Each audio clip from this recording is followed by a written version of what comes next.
Okay, yeah, and your shortest players are 6 foot, and he's the smallest one out there in a lot of different ways. In the league. What's You're one of the tallest guys in the league. Yes, but yeah, he was Fair enough. Tiny guy. I know he was always high on himself. That's for damn sure. Yeah, we talked. You gotta have I confidence. enjoyed it because you like heavy metal music. Heavy metal, and yes. talk about stuff like that. So I like the guy. So what do you guys got going? Apparently, we're going to have the Birchie Kid coming up at 10:30 live from the Combine. Is kind of wrap things up or get his thoughts on the Combine, what he witnessed yesterday, and what he's hearing from down there. So that's kind of cool. Clearly, we'll talk a little bit about the Dylan Larkin experience last night. And the John Gibson experience, too. Yeah, that was good. And, Spartans knocked down Purdue because that's what you do when you walk into Mackey Arena. That's right. Everybody seems to the last 4 games against ranked teams. All right. Have a great weekend. Carson. Make Hanson Hills in the heart of northern Michigan your outdoor recreation retreat. Established in 1929, experience cross-country skiing, downhill skiing, snowboarding, and 2 amazing tubing runs. Get professional ski and snowboarding lessons, even rent all of the equipment you need right here at Hanson Hills. Bring the whole family to enjoy Hanson Hills' quaint, rustic atmosphere and visit the snack bar right up I-75 North, exit 254 in beautiful Grayling. Check us out at hansonhills.org or follow us on Facebook. 101.1 WGRY Grayling, a division of Blarney Stone Broadcasting, with 97.1 Detroit Sports Radio Network, powered by Gardner White Furniture in Gaylord. Same owners, same location, all new attitude. Up North Sports Radio. Good morning, Northern Michigan. Welcome to Friday Face-Off here on Up North Sports Radio 101.1 WGRY, brought to us by TVCAirport.com. Jerry Coyne, Rich Calkins in studio. We have a special guest, Lynn Henning, coming on in our second segment, Rich, for our report from down in Lakeland. Love it. No one better to get information about the Tigers than Lynn Henning. No, Lynn has been at it for a long, long time, probably longer than he cares to mention.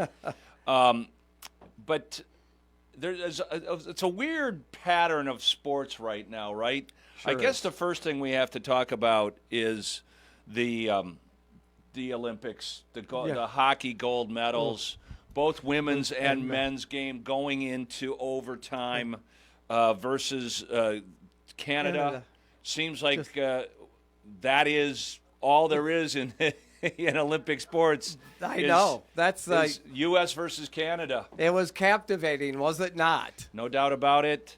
And Michiganders featured very heavily in both games. Both games, up and down the lineup, and absolutely compelling sports television. Yeah, it was awesome. It was, and then all the other stuff, the emotions of the Gaudreau brothers and how they brought Johnny Gaudreau's kids out onto everything about that was amazing. Well, the underlying message, and they talked about it a little bit, but this is a brotherhood. All of these players that are on the U.S. men's team, because they don't really have a developmental school for the gals, but it started in Ann Arbor about 25 years ago, where we know these stories legendarily. Paul Woods will tell you, and Mike Krushelinski, who I've known for a long, long time, his kids skated with my kids in AAA travel. That the Canadians' junior program is paid hockey as early as 13 years old. It was far advanced. Yep. Compared to the American. I've known a lot of kids from here in northern Michigan that went into the Canadian juniors at age 14 and 15. Wow. Jumped across the border. There's a number of kids from Gaylord and Traverse City that this has happened to. And the United States Olympic Committee noticed that they should try to emulate this. So they put together the U.S.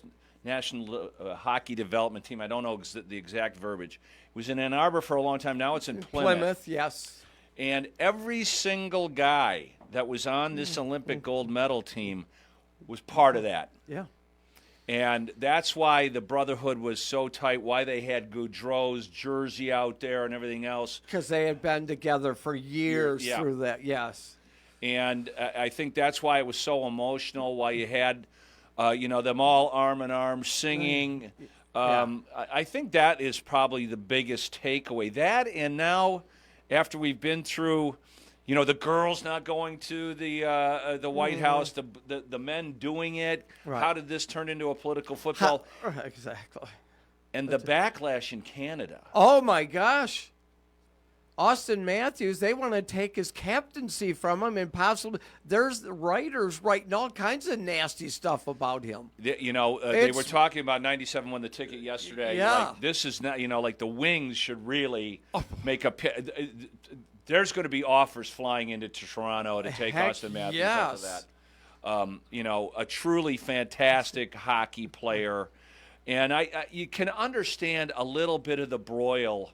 As the captain of the Maple Leafs wins the Stanley Cup. They haven't been to a Stanley Cup or won it since 67.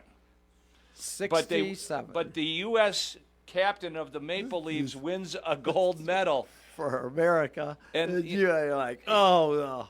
That doesn't bode well for. Well, there's a couple things at play here.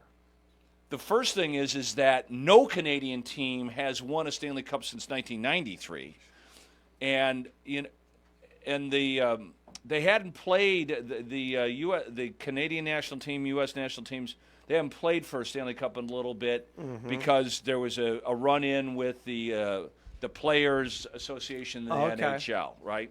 So they didn't play in 2022. Okay. That was. Collegiate players and others, and right, that's why Finland won the gold medal. Yeah. So they hadn't played in the Stanley Cup in a little bit, but the other thing is, I think deep down, Rich, the angst, the anger of the citizenship, and because that's their sport. Oh, it is absolutely. Yeah. Absolutely. That's like when we lose the gold medal in basketball. You're like, what the hell is going on? What's going on? I mean, right. That's exactly right. That's our sport, and how could another country I remember when win? Spain beat the United States in basketball, back when they were not having all the pros. And you're like, what? Yeah. How do we lose to Spain in basketball? I still don't know how that happened. Right. Was that the infamous where they got like 3 shots at it because of the No, that was a whole nother. That was in the late. That was the Russians. Okay. Yeah, they configured the loss. Oh there. yeah. And those Russians were being paid, and it was a particularly weak collegiate team. Like Doug Collins was the star of that team. Right. Not a lot of superstars. Sure. And I don't know what that was. Just a lull in the program. That's not what I wanted to talk about. It's people are like, oh, you can't be in a shootout, or you can't have 3-on-3 and everything else. Although they won the semifinal game, and it's just crazy. Come on, I know exactly. They were looking for every excuse, but you're right. To them, it's so personal that they lost to the U.S., and then now with Austin Matthews as the captain of the Toronto Maple Leafs as well, and to see him celebrating with an American flag on his back, all of that, to them, that is anarchy. Yeah. It's like, you can't do that. It's a good word, is anarchy. You cannot do that to them. Well, it was really funny because Hillary Knight was talking about, now Hillary Knight is the captain of the U.S. women's team. And leading up to the gold medal final of them, I saw an interview with her, and it's been in the book, Keith Gave's book. Did you read the whole book? I did not. I know. Rich does not read, by the way. I read a lot of menus. I'm well read in that. I used to read the interviews in Playboy magazine. I swear.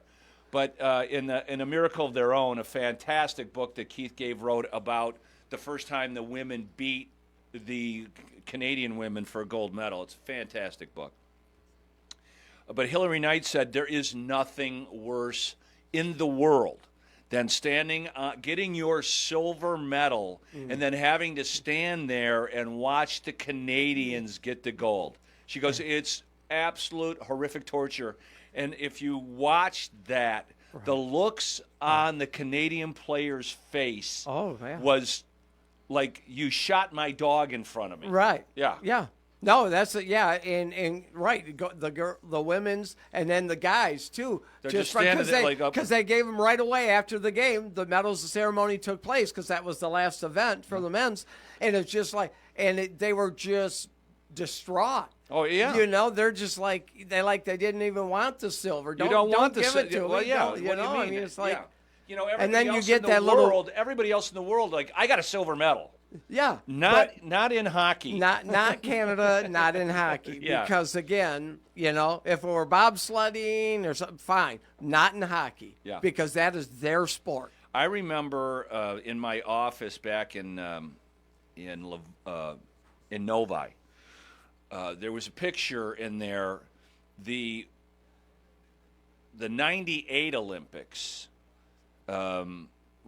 The Americans lost to the Canadians for the gold medal, and on that team was Shanahan and Yzerman, and on the U.S. team was Brett Hull and Chris Chelios. Right. And there's a picture. I have this picture of the four of them.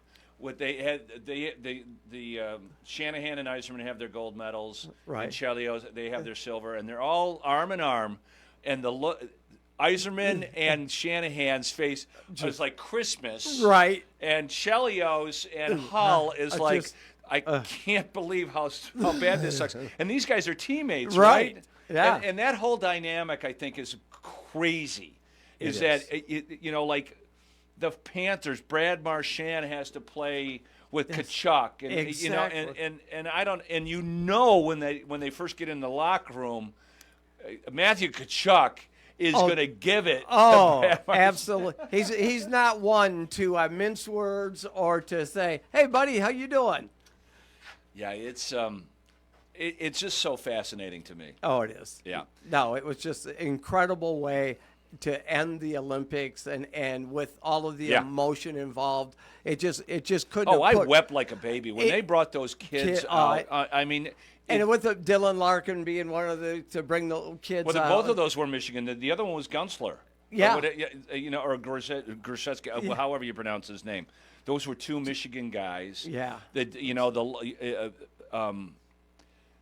All the stories, like the Hughes, Mr. and Mrs. Hughes, their sons, all three of their sons, one of them didn't make the Olympic team. What is it, Luke? I think is the son. Yes. And the Tkachuks, they have known each other since these boys were 13 years old.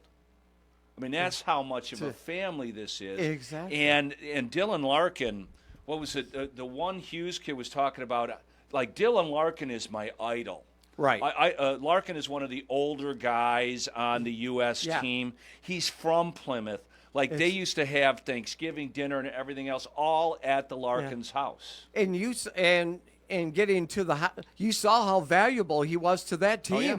He was. What a game he had last night? Oh, I know it. He comes out of that. You would think he would have some heavy legs, and No, you know it didn't happen. He played great. No, but across the board, all the American hockey players had huge games on Wednesday and Thursday night. And Todd McClellan goes, "Yeah, you'd think that. Right. Exactly what you just said." He goes, "But no, they're going to have this burst of energy. It's a little delayed. We'll see where it is in a couple of days." Exactly. And Raymond had a huge game last night too. I know he didn't score, but he set up the overtime goal. And Raymond. Just to talk about the Wings for a minute, the Wings won 2-1 in overtime. And Dylan Larkin now holds the record for the most overtime goals in Wings history. But Lucas Raymond, if you weren't paying attention, became an international superstar in this Olympics. He played great. Had 9 points in the games that they played. It just will absolutely. He's now the face of Swedish hockey. Yeah.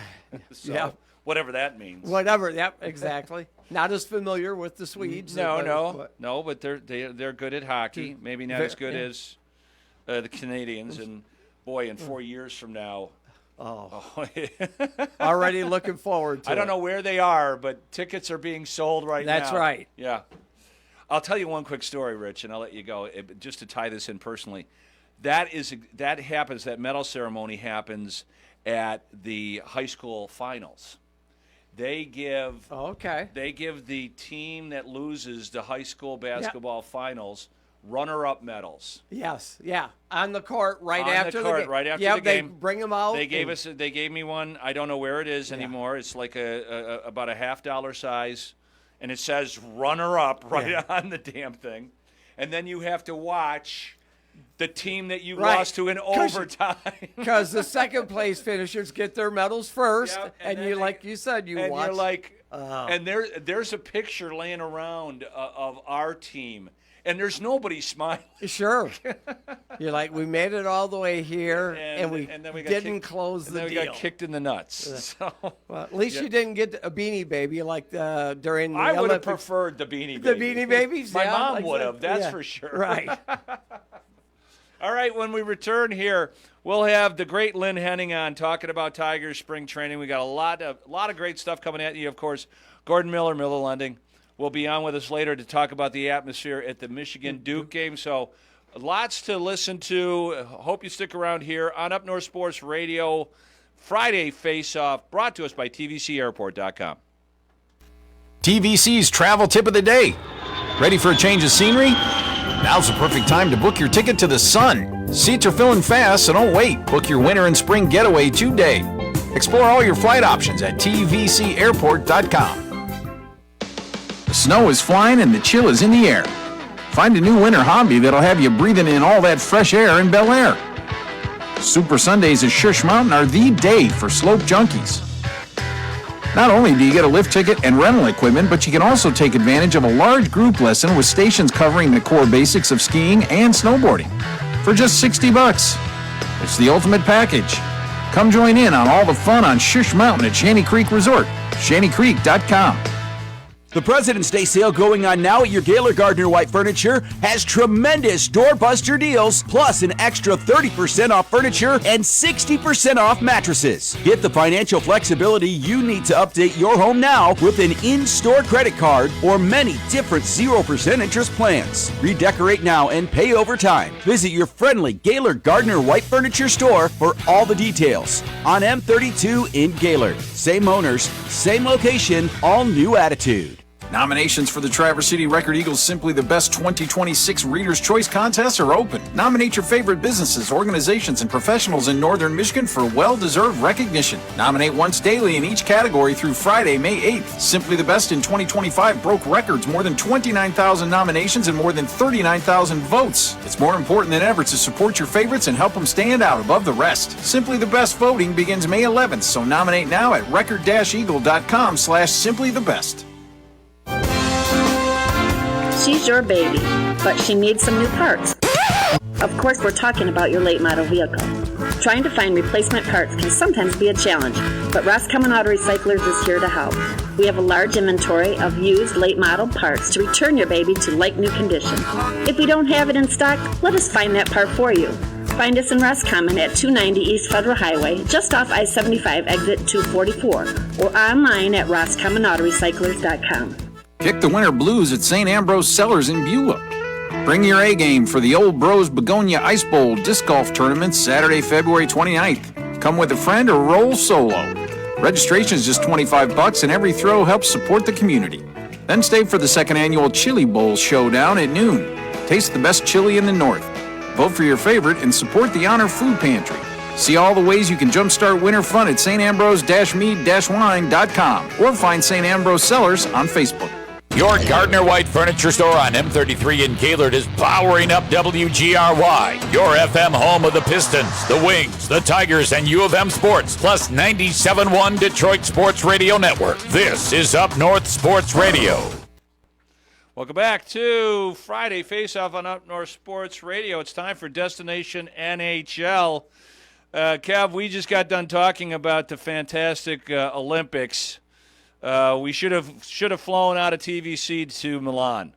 Yeah, it was. We had some great fairs for that. I'll tell you, our European fairs are one of the best out there. But, yes, so proud of our Team USA and, of course, our captain, Mr. Larkin there, performing outstanding there at the end. You know, I know we'll talk about destinations for seeing the Red Wings on the road, but very quickly, I got a friend that's flying out of TVC in April to Dublin, round trip for $550. Wow. So Wow, you that's are awesome. right. There are some very reasonable fares to any destination right now. Airfare is cheap right now. Airfare is, you've got that right. It's great because the airlines have put all their capacity back into the system, getting ready for the summertime peak flights. And so with that, there's more airplanes flying right now than there was, last year. So we're starting to see that capacity affect pricing. And so good stuff with the seats in the market. Yeah, and jet fuel prices are down too. So You got it. Yeah, when the cost of the juice is a lot cheaper, you can get a lot farther. So that's great stuff. all right, talk about the ones that you're licking your lips over. Well, I'm licking one lip over because we talk about orange juice. Let's go to Florida, Fort Lauderdale. Get on Monday, fly next week, 2:15 round trip. So let's get out of this wet winter weather. Yep. But you can head down to Lakeland, flying out tonight at 7:03, and go round trip, coming back on a week from now, 386. So hey, a last minute flight at 386 again, great airfare. Not bad. Yep. What a surprise for your wife, right? Honey, pack your bags. We're going. We're going right now. But, hey, March 19th, the Cactus League nonstop flight, because we have our Allegiant flights to Mesa that begins in March here. So that flight's 3:32 that heads out to see the White Sox and the Dodgers play. So some great fares there. Let's get into that Red Wings schedule. Some of the up-close ones are busy, but the New Jersey Devils, 3:39 here on March 8th. You're going to go see the Florida Panthers there for 1:44 on March 10th. The Tampa Bay Lightning, 3:64. Dallas is 4:25. But I'm just telling you, the game to be ready to go see is that last one of the year, April 15th, or that last road trip of the year, Yep. is April 15th at down in Miami there, but you'll go to Fort Lauderdale, $96. That is wild, Kevin. Depending on how long you go, your parking will be more. Not now. We have Not now. I was going gonna. I know how to tee it up, Kevin. I was surprised. I was there yesterday. How many cars are already in the economy lot? Yeah, it's a great option, great low cost. Saves you $4 a day than parking in the long-term parking. It's very convenient. Now, I also tell everybody you get a shuttle from that lot to the terminal curb. So if you need help with your bags, park in that lot. They can help you, get you that right to the curb front, and then they, of course, pick you up at any time of day you fly in and get you back to that lot. So it's a great option. 369 new parking spaces that will make sure our spring break, we have plenty of space for all those spring break travelers. Very quickly, Kevin, I'm flying out next Friday to Denver. Unfortunately, the non-stops don't start yet, but a lot of them are starting to come on the schedule. So when does the Denver non-stop start, and when do the Boston's non-stop start? You're looking at that May 21st, May 23rd time frame, and they will start there. And, of course, with the Boston – or let's go back to Denver. Denver's served by United. Right. So shop United. But with Boston, you have so much competition. You've got American that's daily. You got Delta that's daily. And you have JetBlue that's doing that Thursday, Saturday, Sunday pattern like they did last year. Yep. And so that's three great competitions. I was looking at fares, because I was thinking even going seeing the Red Sox play some other teams this year because that trip, 117 round trip. Yeah. Unfortunately, the Tigers play there in April, so we won't be able to do our great giveaway like we did last year. But we're looking at doing something different. Yeah, maybe we go see some, rivalry with Yankees, Red Sox, or who knows? We might come up with something fun. Autumn and I are talking about doing something in July for USA 250. All right, that sounds great. Yeah, Nice. So we'll figure if we can get that off the ground or not.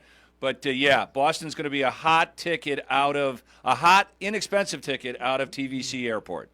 Absolutely. That's your trip this summer. So take advantage of it. All right, Kevin Klein, where do we find out all this great information? TVCairport.com. Thank you, partner. Thank you. Bye-bye. Okay. We get Kevin to get some more caffeine going? Yeah, exactly. Yeah. Have another cup on me, Kev. Yeah, no, it's great. Kevin's such a big supporter of the community. He was at the girls' basketball game the other night that JJ and I broadcast our last home game. It was senior night for the girls, and Kevin was there to help support them, and just the girls got a nice win. Lynn, how are you? So it's just really cool. Kevin is a big part of that community. Well, Rich, as promised, we have the great baseball sports writer Lynn Henning joining us on the phone. Lynn, good morning. How are you? Hi, Jerry, and I'm with Rich, too. Yeah, Yes. Rich is on with us. Yes, sir. Hello, Lynn. Hi, Rich. Hope all is well in snowy Northland. It is, but when spring training is going, Lynn, we automatically think of you. Well, and for good reason, because I'm blessed to be down here in the gentler climes, and I have about 8 days in at Lakeland and heading back tomorrow for 10 more to get a look at exactly what's brewing here baseball-wise with this team. Well, we can't win right now. Not that it matters, but... No, that's a little disconcerting, even if it's Grapefruit League games, and I think it raises natural questions. In fact, I just wrote about them, just sent it out 5 minutes ago. Uh-huh. Pardon me. And in fact, that's an update for you gentlemen. I'm now writing baseball, not for the Detroit News, right? And it has nothing to do with any issues there, other than perfect relationships with all back there. But it was time to go the route of Substack.com with Tigers Intelligence Report, and in fact, those are the 3 words you'd want to call up on Google: Tigers Intelligence Report. And I just sent out. Just literally 2 minutes before you called today, looking at the last 3 weeks and the question marks down there. And they do pretty much center on the offense. Are they going to get enough hitting? And how long before Kevin McGonigal or one of the AAA guys is going to have to be called up because they're hitting too much at Toledo, and the Tigers will need an injection of vitamin B into that batting order. And, and I think that's really where the questions start. Now, the bullpen has me a little concerned, too, only because I'm not sure if trusting guys who are 38 and 34 is really the best bet. But I'll tell you what, guys, we've got a very smart front office, and they've done their projections and their analytics on those guys, Jansen and then even Cal Finnegan. And, they've come up with very convincing and compelling arguments for why they're going to be good. So I sort of defer to smart cookies on that, because I'm not sure you're going to be getting Joe Nathan as a repeat here. I don't think that's going to be the case. But those are all questions that have to be resolved over this final 3 weeks at Lakeland. Well, yeah, it's been disconcerting. The hitting, for sure. They're averaging 5 hits a game. I mean, in spring training, that's nuts. Yeah. I don't know if I've ever heard, something like that before. And, it's early in spring training, but that is the big question going into the season. Did we do enough with the bats there to match our really good starting pitching staff? Yeah, and I don't know if there were any real answers on the free agent market unless you wanted to, again, go the Bregman route. And he doesn't want to play in Comerica Park. Yeah. He wanted to hit in Fenway. He wants to hit in Wrigley Field. He wanted to hit that left field porch in Houston. He's a smart guy. And so Comerica Park was never really in his preference list. And so I don't know, guys, that there were any answers out there. I think it's more incumbent on people that they already have to hit. Oh, Parker Bo Meadows Bichette. is- They could have gone Bo Bichette. Yeah, but That's a lot of money. I fellas, hear it. Yeah. Well, it's not even so much that is they've got shortstops who are going to be there in about a year. Right. And if you get Bichette, now you're in trouble because you've got a log jam already at second base. They've got all kinds of second basemen they're trying to make into third baseman. And so I don't know that there were any real answers there. I think, again, it's very important that Parker Meadows hit the way we think and know perhaps Parker Meadows can hit, and I think he will. And then Colt Keith has got to hit and play third base. Those are two essential guys. My question is how long again before, assuming that they don't hit very well to start off, and I don't think they will, how long before the pressure really mounts to bring up McGonigal? Because McGonigal will hit big league pitching. And they want him to get a little more crust on himself down there, and I understand that. They're a very, again, astute front office. They know what they're doing, and they know there's a reason why they want a kid who's only had 212 at bats above single A, to marinate a little bit. So we'll find out how this shakes out, but that would be my question along with yours. And I also know this, as you guys know, hitters can get loose in a hurry. They can go from 0 to 60 pretty fast, and they've got hitters there. But Riley Green has to cut down on the strikeouts. We all know that. Yeah. He knows that. He's working on that. Torkelson's got a hit and needs to be an 800 OPS, if not closer to 900 OPS guy. He was 780-something last year. And Dylan Dingler, he's going to be an all-star if there isn't any regression this year. And I think he's too good to regress. But, boy, it's tough to put so much weight on a second-year player, particularly when he's a catcher. But that's kind of the boat they're in right now with their offense. Well, the especially in Detroit media, 97 won the ticket. Essentially, before they signed Valdez, they were, going insane about the lack of movement to improve the team over last year. Then they go ahead and sign Valdez, and I think Verlander is a smart signing. I mean, I just saw the numbers of the deferred dollars for both Valdez and Verlander. So these are no-brain moves that make the most of the baseball intelligentsia ranks the Tigers' starting staff in the top 3. So that does put a lot of pressure on this team now.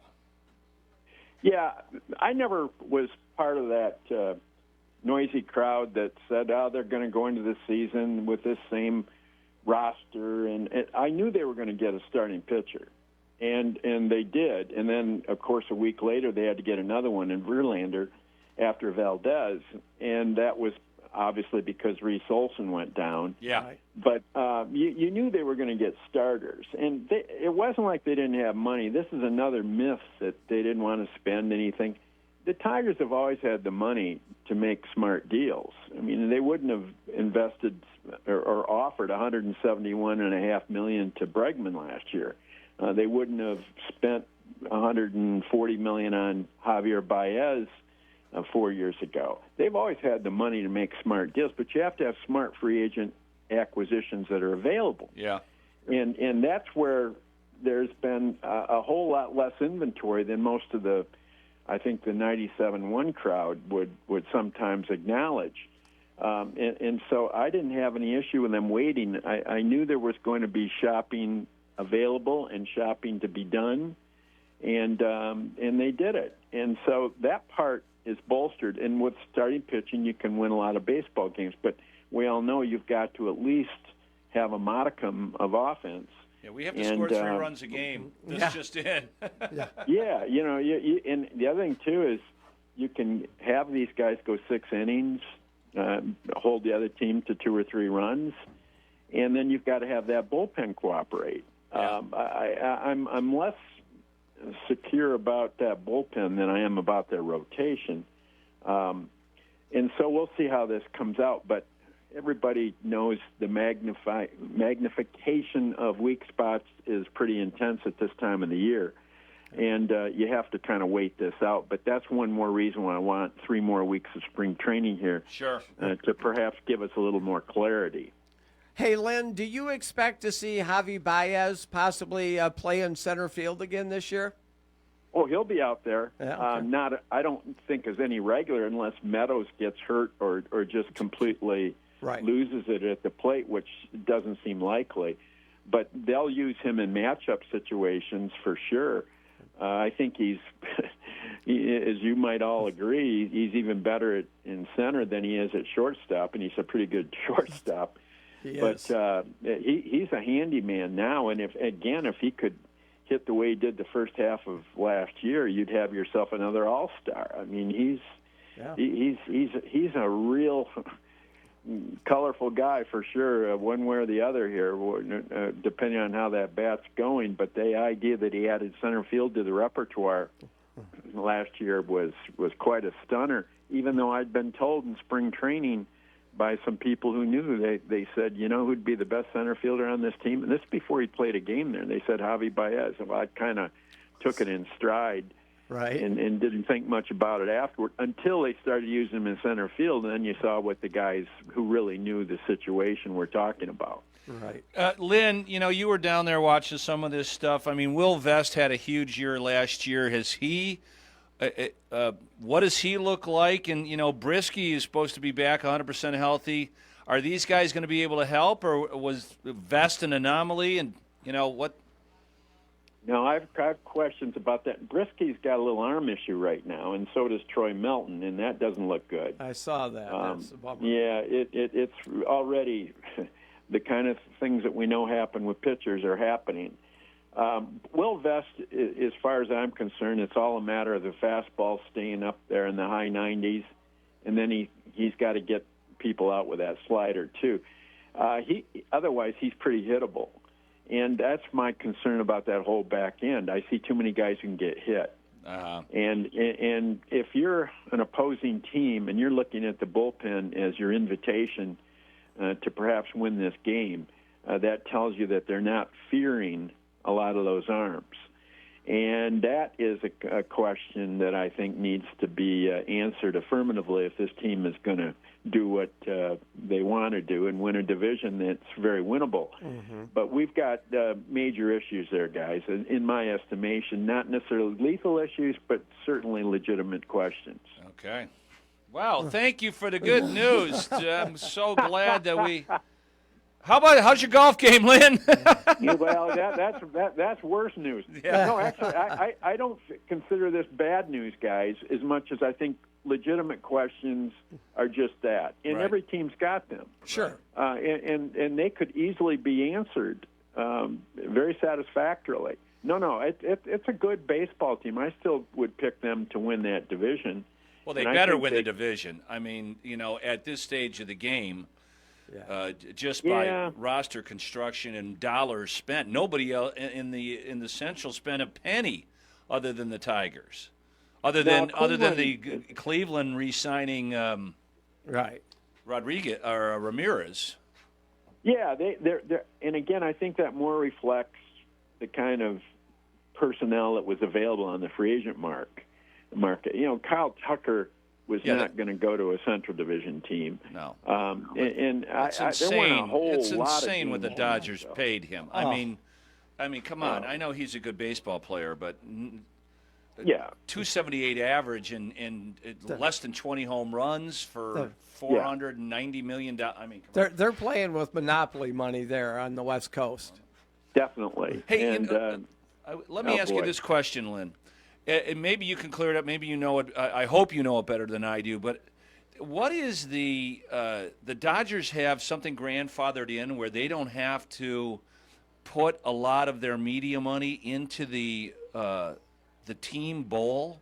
Do you know this story? Well, they've got every advantage you can imagine. Yeah. They get $324 million a year from their TV. And that's why the revenue problem is more of a situation for the owners to figure out than than the salary cap they would like to impose. They have a terrible imbalance on revenues, and that is, in my view, going to be the stickier wicket next spring, when I doubt at this point we're playing baseball. Right. And so this thing is really headed to a crossroads.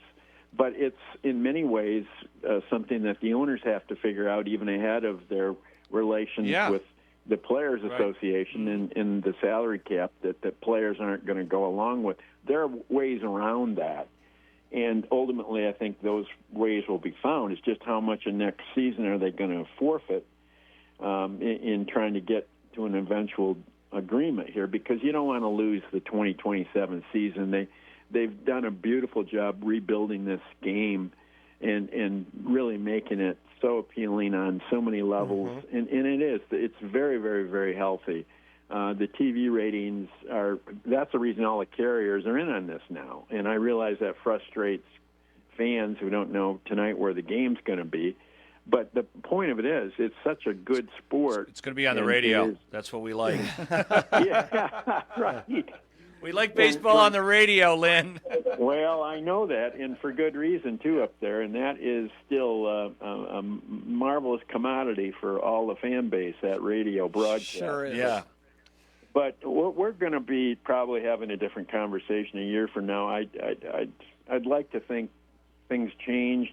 If the change in, let's say, players' union representation might have been an answer here, in Tony Clark leaving and new people involved. But I don't know if that's going to be the answer either. Yeah. That's a whole other kettle of fish. Lynn, we will have you on again before we get to the real baseball season coming up here at the end of March. Okay, Jerry. Good talking with you and Rich as always. All right. Thanks so much for taking the time to join us. Sure, fellas. All right. See ya. There you go. He's great. Oh, he's absolutely great. Nobody knows more about the absolute best Detroit baseball than Lynn Henning. We got some messages from our very fine partners, and we'll be back after those with our good friend Gordon Miller. Gordo. Miller Lending, here on Up North Sports Radio 101.1 WGRY's Friday Face-Off. It's time for the Up North Sports Radio Northern Michigan Trail Report, brought to you by your Michigan Toro authorized dealer, Outdoor Equipment Co. in Houghton Lake, Lansing, and Detroit. OutdoorEquipCo.com. Toro, count on it. I'm Melissa Sullivan, outdoor enthusiast and your host, and I caught up with Doug Laban from the Ogama Hills Snowmobile Club in West Branch, and he shared some essential etiquette for when you encounter hardworking groomers. Doug's top tip? Number one, the groomer always has the right of way. The groomer cannot get off the trail, flat out period. They cannot get off the trail. So it's up to you as a sledder to stop, get your sled off the trail, whether you back up and go somewhere to where there's an intersection or where you just, jump up into the soft stuff on the sides. If you are following a groomer and you come up on a groomer from the rear, well then guess what? You get to ride on a nice flat smooth ribbon until the groomer himself will actually stop and wave you by. Of the Ogama Hills Snowmobile Club, don't miss their 14th annual Vintage Show and Ride and the 58th anniversary celebration this Saturday, and support a club that's been serving our trails since 1967. Never been a shutdown. We've served the West Branch community and the hobby since December of 1967. Visit UpNorthSportsRadio.com to view the full interview. This has been your Up North Sports Radio Northern Michigan Trail Report, brought to you by your Michigan Toro authorized dealer, Outdoor Equipment Co. in Houghton Lake, Lansing, and Detroit. OutdoorEquipCo.com. Toro, count on it. Outdoor Equipment Co. is more than just a dealership. They're a local family-owned company with 3 locations across Michigan, carrying the top brands in power sports, marine, and outdoor equipment like Tahoe Pontoon, Kawasaki, Toro, and more. Whether you're shopping for a new unit or you need parts, service, or warranty work, you need to see the experts at Outdoor Equipment Co., Michigan's trusted source for sales, service, and parts. For the Outdoor Equipment Co. location nearest you, head to OutdoorEquipCo.com.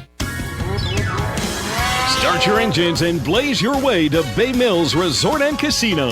With fresh snow, groomed trails, and amazing views, Bay Mills is Michigan's premier destination for snowmobiling all winter long. Once you let the engine cool down, come warm up with a hot meal at the Back Bay Grill and Games, or test your luck on the casino floor where it gets even hotter. Follow us on Facebook or visit baymillscasinos.com for more information. Bay Mills Resort and Casino. Your vacation starts here. TVC's travel tip of the day. Ready for a change of scenery? Now's the perfect time to book your ticket to the sun. Seats are filling fast, so don't wait. Book your winter and spring getaway today. Explore all your flight options at tvcairport.com. The Mahindra Roxor is the side-by-side that's built like nothing else. With a 2.7-liter turbo diesel engine, a heavy-duty transmission, and an all-steel frame and body, it's packed with power and built to last long after the competition taps out.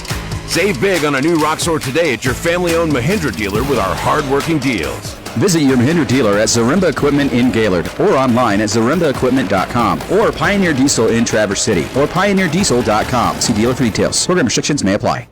Who can help me with health insurance? Janssen Insurance. What about Medicare? Janssen Insurance. Who can help me with my home and auto? Janssen Insurance. I'm buying a boat, a camper, side-by-side, motorcycle. Who can help with that? Janssen Insurance. I own a business. Who can help me with insurance for that? Janssen Insurance. Call Janssen Insurance today to discuss your needs at 989-348-6711. Request a meeting online or simply stop by the office. We look forward to the opportunity to earn your business.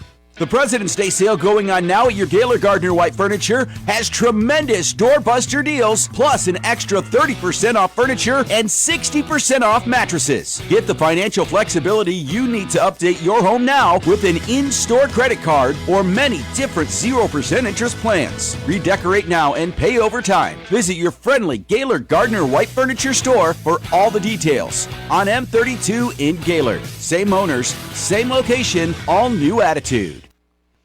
Welcome back to Friday Face-Off here on Up North Sports Radio, brought to us by TVCAirport.com. Jerry Coyne, Rich Calkins in studio, on the phone with Gordon Miller from Duke University. Gordon, how are you?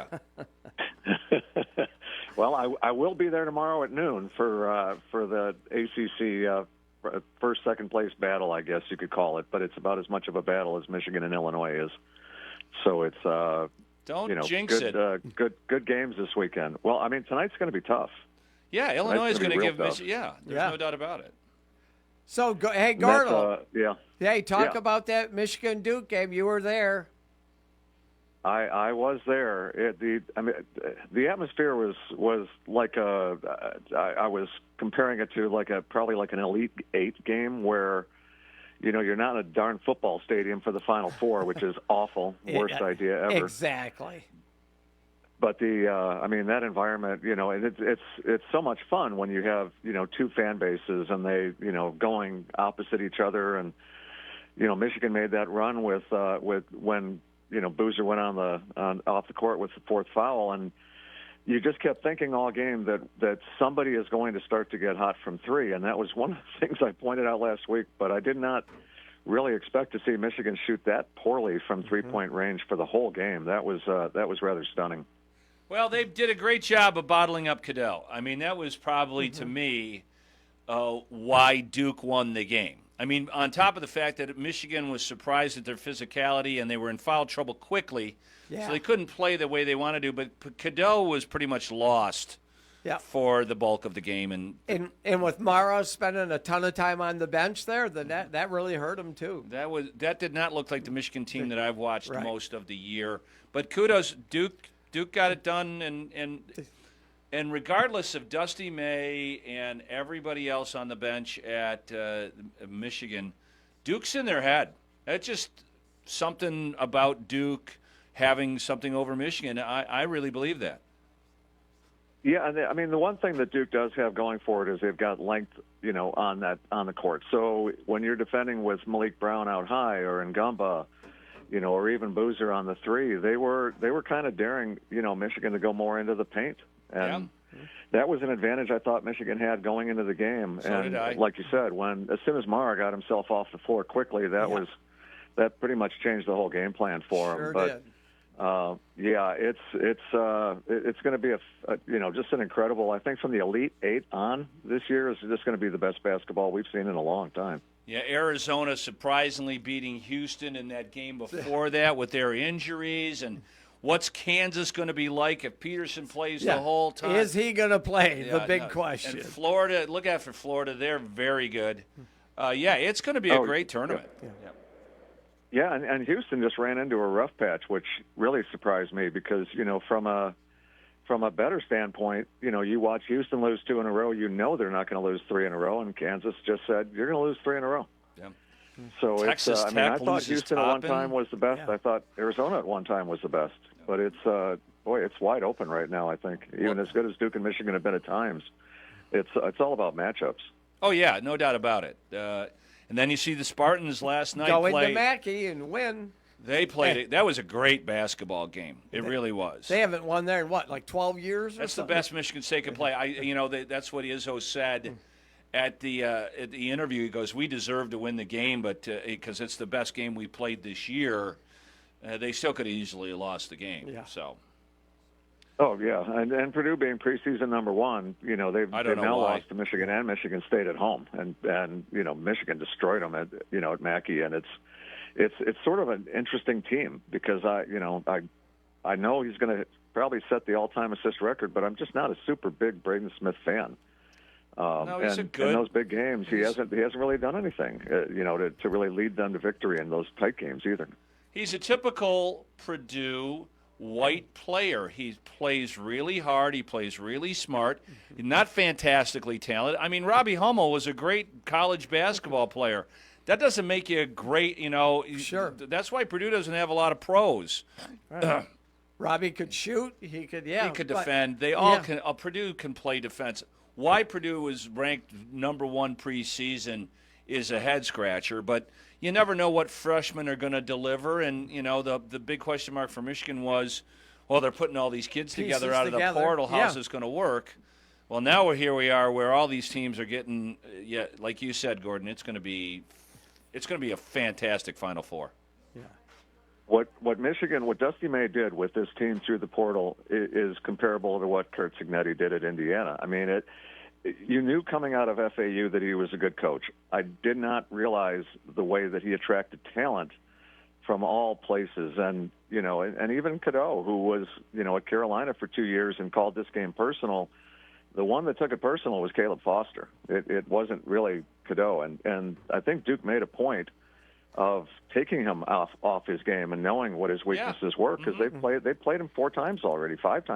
Yeah, exactly. With Carolina, so you speed him up and he gets a little bit off center, and then he starts throwing up shots and big 3 toward the last 2 minutes of the game, but it just wasn't enough.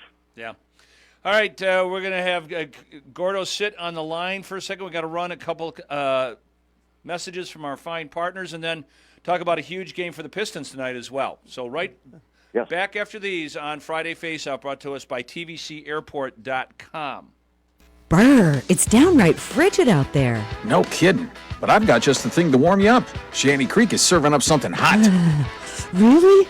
Like what? This winter at Shanty Creek Resort, book a minimum 2-night stay at the Lakeview Hotel and receive half-off lift tickets. No blackout dates, and the hotel has stunning views of northern Michigan's winter wonderland. This stay and ski package is perfect for any winter getaway. Half-off ski and amazing winter views? I'm sold. The perfect ski hamlet for the whole family. Get cozy at Shanty Creek Resort, shantycreek.com.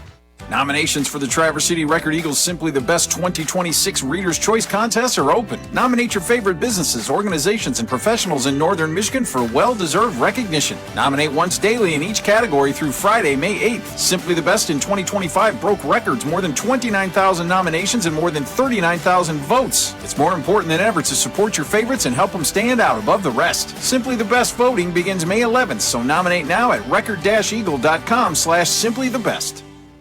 The Kalkaska Kings bring professional hockey to your own backyard. All the hockey excitement, skating, the goals, and the hits for a fraction of the price of the NHL at the nearby Kalkaska Coliseum. Just $10 or $5 for seniors and students. The Kalkaska Kings are leading the league, so cheer them on this winter at the Cozy Coliseum. Check out the Kalkaska Kings on Facebook for the schedule, scores, and stats. See you rinkside at the Coliseum for Kalkaska Kings action.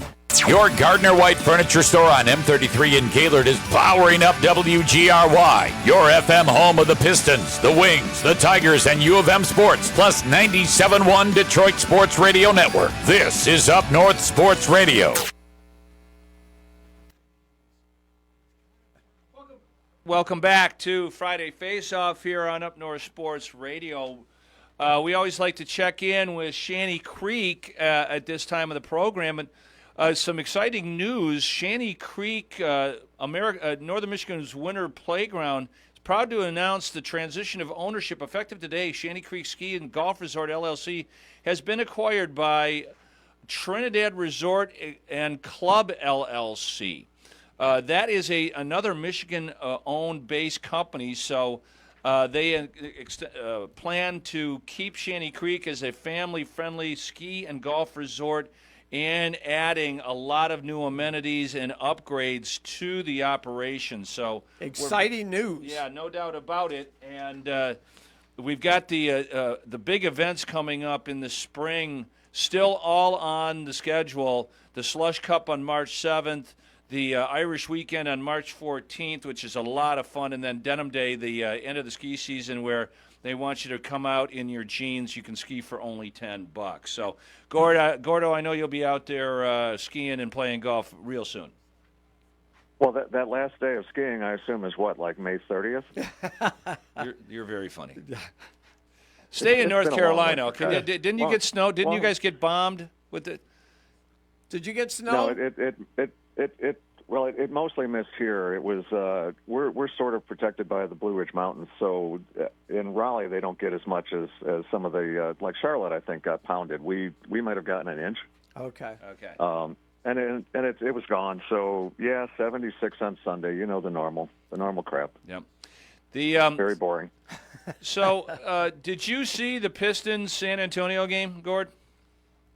I did. I was a little disappointed in the second half, but after the first thought after that game was, please God, don't make this a sweep week and have everybody get right off of that Piston bandwagon in 5 minutes. And it was a good win over Oklahoma City, even without SGA. But tonight with Cleveland, they don't have Donovan Mitchell. They may not have Harden. So I don't care. I know they're not going to have. They're not going to have Mitchell. I mean, they're not going to have Harden. He Harden's broke got a his broken hand. thumb. Yeah.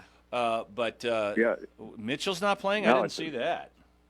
Yeah, Mitchell's out. He has a groin injury, so he's out. Oh, jeez. Okay. Yeah, they're really short in the guard spot. So, sure. and the only way I knew that, JC, was just because when I looked online, the Pistons were favored by 6, and I'm like, 6. Cleveland's the biggest, probably the biggest threat we have now. With Harden and Mitchell in the backcourt. And then I look, and the injury report was half the team. Okay. So they're coming in probably with a couple of G League guys tonight, which take them down. I don't care. Build the lead. They're going to. Here. This is bigger staff in Cleveland. There's something big. Yeah. This is. It's personal. Yeah. Well, hopefully we see Herter in this lineup for more than 6 minutes and figure out if this guy can shoot and add something to the team. I know, but they're writing articles here. It's hard to get all the players into the. Like Sasser. Had a couple of really good shooting games before the All-Star break. Haven't seen him since. And, I know he's got a long rotation on this team, but you saw the formula to, what San Antonio did to Cade Cunningham. That's just what you're going to see all playoffs long. And, Duran can score, but he's, because on an alley-oop, he's very good at it. It's just – the team construction for the playoffs is really going to be telling. How is Stewart down to 3 more games at this stage? 2 or 3 more? Because more, again, him being off the floor, that makes a big difference. And he'll have a big role in the playoffs. So last year, that was the thing that probably cost him the Knicks series was Stewart missed that whole series. Yeah. And they've got a big body. Wemby, if you end up matching up with someone like that. But the other thing that happened was Paul Reed showed what Paul Reed does, and he might be playing a little bit too much now, and because he is more of a role player. And the one thing, as you mentioned, you don't want to turn off whatever Dennis Jenkins is on. So he's the one that got Ivy out of town, who, by the way, now said he's not healthy and isn't playing. Nice to know, but the improvement of Dennis Jenkins is a key to this team's playoff run, I think, because he can become Malik Beasley in a minute with a little bit more of an inside game. So I really like the way that he's stepped forward and been a part of this rotation. So that's kind of a key, for me moving forward. Plus Duncan Robinson's been really good.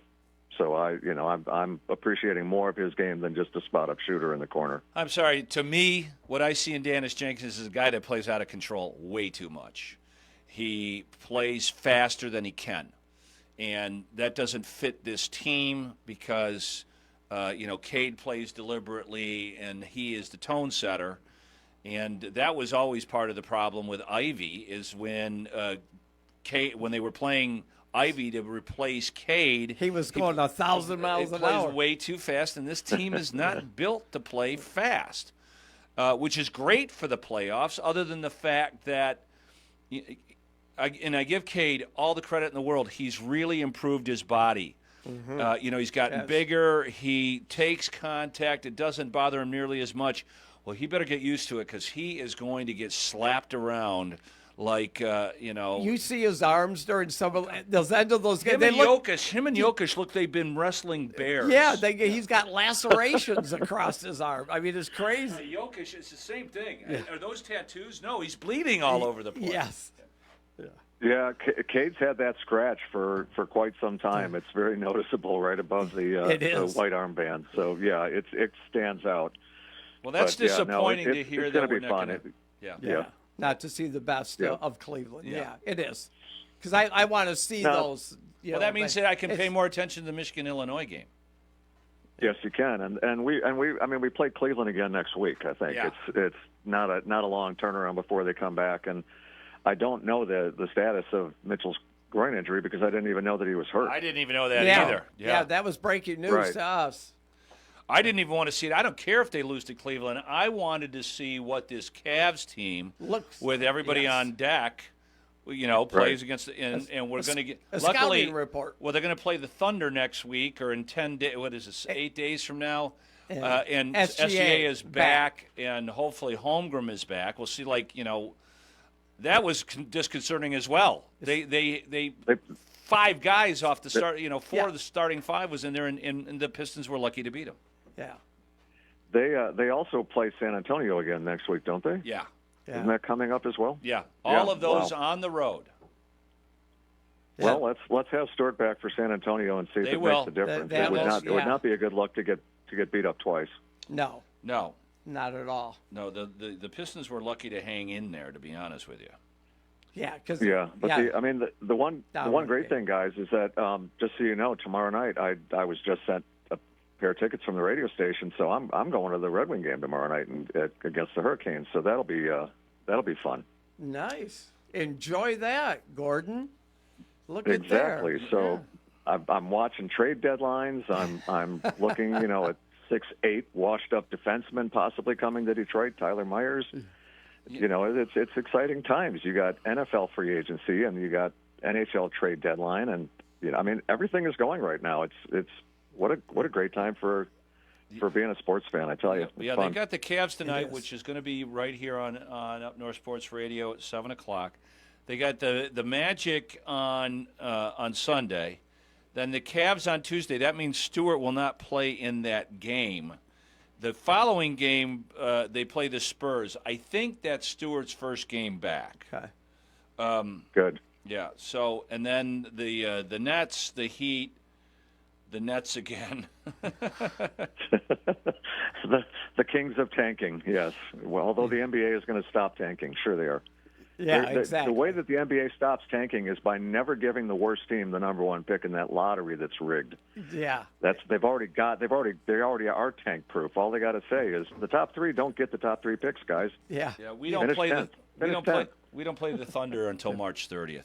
Gordo, we got to go to the high school scoreboard sportscape show. So thanks for joining us and enjoy your Red Wing adventure versus the Hurricanes. Yes, absolutely, and Duke UVA, and I'll be back next week to give another report, hopefully. And thanks again for having me on, guys. All right, that's Miller Lending. Go get him, Gordon. All right, there you go. Always good to have Gordon on there. No, it's not. G. Gordon He's Miller. annoying. G. Gordon Miller. Oh yeah, but he does it in an entertaining way. There's no doubt about it. He knows his crap. He does, and that's fine with us. Yeah, because we heck yeah. don't. We all got to play a role, and we got Gordon to play his. So that's the important thing. But yeah, as JC gets a hold of James Cook here from the Traverse City Record Eagle, we're going to be going over some of these matchups here that are taking place for the boys' district finals tonight. Myself and J.J. Rowell will be traveling up to Marquette here in just a few minutes, and for West taking on Marquette. Yeah, it's time for the Sarah Automotive High School Sportscape show here on Up North Sports Radio, and Sarah Ford in Kalkaska and Gaylord. They have great lease deals right now coming out of the Ford packages, so make sure you contact your Sarah Ford professional in either Gaylord or Kalkaska. James Cook. Every time I call you, I look at this picture with you in the mailbox. It's hilarious. Delivering the paper. Hey, James, you're not heading to Marquette. Where are you headed?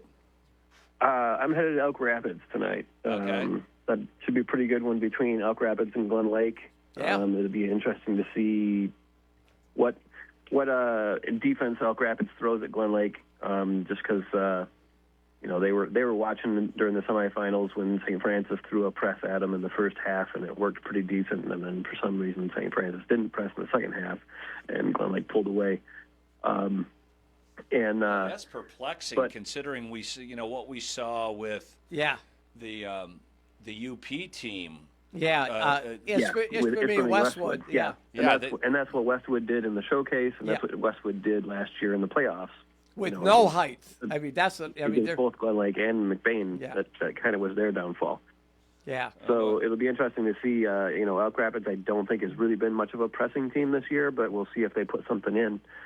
And if you haven't in practiced it up to time now, here. then you've got a problem. Yeah. And not to tie everything into Traverse City West, but Petoskey tried to press most of the game the other night, and to no avail whatsoever. West was ready for it. They broke it easily every single time, and I don't think they got one turnover out of it. Well, that is that was an Achilles heel early in the season. But that's a bugaboo. Yeah. When you try to press a team and it's completely ineffective, that generally means you're going to get blown off the floor. Yeah. Exactly. You start giving up layups on the other end. Yeah, you're going to give up easy buckets if you do. If a team does beat a press, and TC West has senior guards who've played a lot. I mean, with Lefebvre and Royal, they've got guards I think who can really handle a press. Glen Lake has good guards, but they're younger guards. Yeah, experience does matter. Hey, James and JC, I wanted to mention the Saab Hot matchup of the week. I'm going with the Mansalona-East Jordan game. Yeah. Both teams 21-2. Someone's got to go home, and what a battle that's going to be at Mansalona. Yeah, that should be a really good one. That's one I got circled on my list too. Ellis Malpass for East Jordan is probably right up there with Carter Grubb. For maybe the most dunks in the area this season. Right? I think he throws down a couple times a game. Yeah. Usually at least. So Mansalona doesn't have that height or that kind of high riser like that necessarily. So that's something that they're going to have to to really focus on. They played each other twice in the regular season. And I think East Jordan got both of those. Okay. But that means it's the only Mansalona loss. A really good game. Yeah. Hard to beat a team 3 times. Yes, sure is. But they always say that. It is. Yeah. I was texting with Ryan Reibel, Owen's dad, about this. And I hate to keep blowing my own high school horn, but we played Catholic Central 4 times in 1 year. You played them in the Catholic League championship and then the state semifinals. Luckily, we won the last game.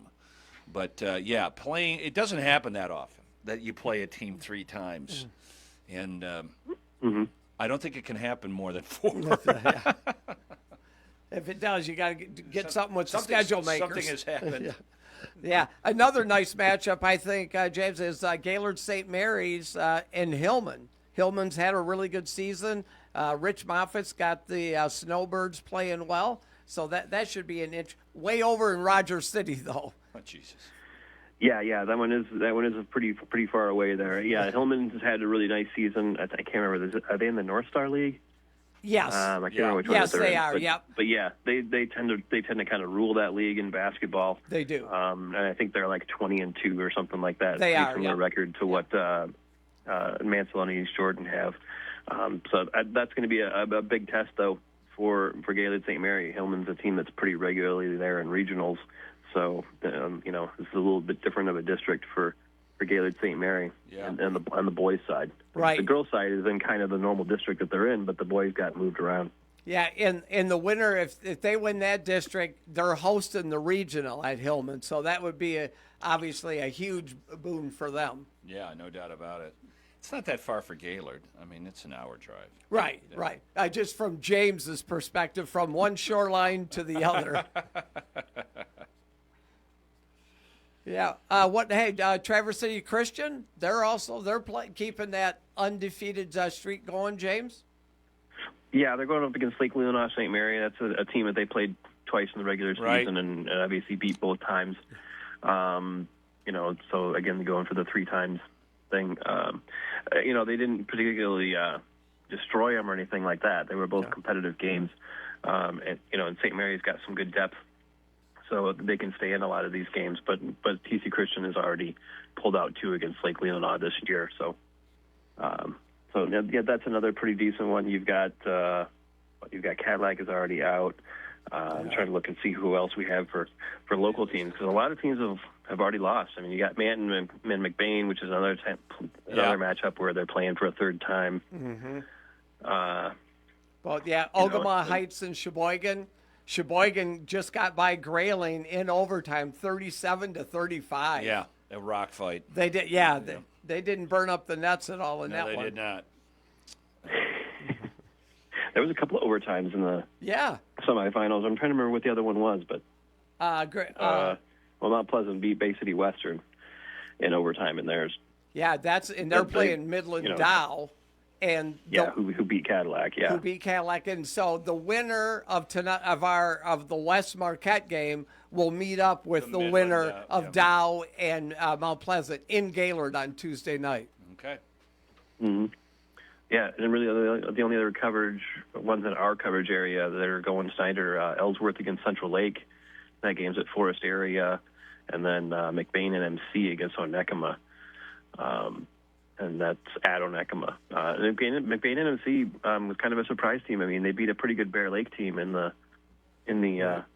semifinals in like the last seconds too, in that game. So. A little bit of a surprise there. I mean, McBain came in with single-digit wins, and Bear Lake had won, I think, 16 or 17 this season. Yeah, no doubt. I know we see these upsets every year. You're just kind of head scratchers, but you pick the worst time to have your worst night, and it happens. Just a correlate. We have talked about this. It's way more prevalent in high school, but you saw exactly that happen in the San Antonio Pistons game. San Antonio shoots 48% from 3, and the Pistons shoot 19%. You can't win that game. You can't. The only reason why the Pistons were even in the game is because they had 22 offensive rebounds. Right. So, and in a one-and-done situation, what makes this tournament fantastic and what makes the NCAA tournament fantastic is anybody can beat anybody if that happens. If that is exactly right. You know, the ball doesn't always go in the hole. Yeah, and the ball don't lie. The ball does lie. Sometimes, all the Canadian hockey players going, "Who's the better team? Oh yeah, who's the better team?" Well, sometimes the better team on paper doesn't always win. Doesn't win. Yeah. Sometimes it's just the better goalie. Yeah, the ball might not lie on bad free throws for Rasheed Wallace, but the ball does lie, Rich. Okay. James, you got anything else for us? You've got the bowling state finals are today and tomorrow for most of the divisions. All right, tell us who in our district is kegling their way to a state championship. There's a decent number of teams that have qualified. TC Central or TC Christian, I think, and a few other teams around in the area. So most of the divisions are Saturday and Sunday, or Friday and Saturday, and then Division 1 is Sunday and Monday. And then there's also the Michigan High School Nordic Skiing State Championships that are held this weekend at Hickory Hills in Traverse City. So those will be Friday, Saturday, and Sunday at Hickory Hills. Usually it's at Boyne. Interesting. Yeah, that's odd. Yeah. Hickory Hills has really upgraded its facilities for cross-country skiing and has pretty highly rated. Oh, yeah, it's Nordic. I'm sorry, it's not downhill. You're talking about Nordic, not downhill. Yeah, Nordic, yep. Yeah, we had the downhill last week. Yep, yeah, we had the downhills last week. A bunch of champions from the area, basically, because it's downhill skiing is pretty dominant here. Petoskey got back to winning the state title again, and TC West. TC West, the Lewandowskis, the quadruplets. There's one girl in there, but 3 boys, and they all did really well. All right. Yep. We call them the Quad Squad. Yeah. James Cook from the Traverse City Record Eagle. Thanks for joining us on the Sarah Automotive High School Sportscape Show. Safe travels for your game tonight. Sounds good. Thank you. All You right. too. Thanks, James. There you go. And safe travels to you, Rich. Thank you. Yep, heading out as we speak. Yep. Heading a north. Big, long drive to Marquette. If you want to hear that game, basically because of the rules of the MHSAA, we will broadcast that Marquette Traverse City West game on Up North Sports Radio's Facebook page. But you will just see the scoreboard and listen to Rich and JJ describe the game, which is good. They're very good at it.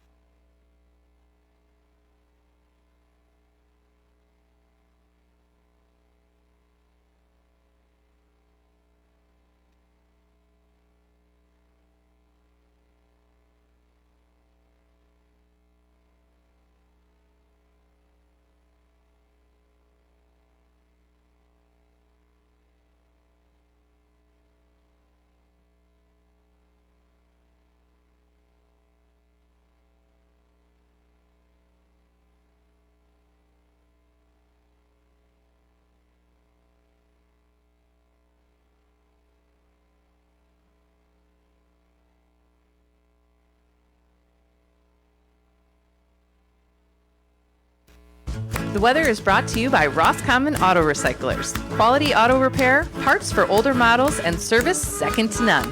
Roscommon Auto Recyclers on East Federal Highway in Roscommon and at roscommonautorecyclers.com. Happy Thursday. It's W910 meteorologist Chili Fischetti, and here's a look at today's forecast.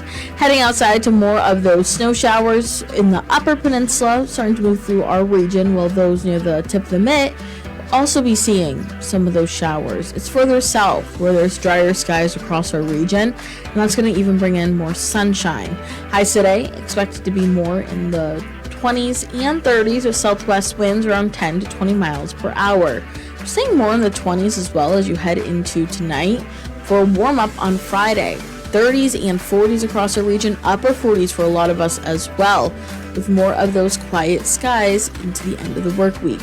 With all the details over on 9 and 10 News.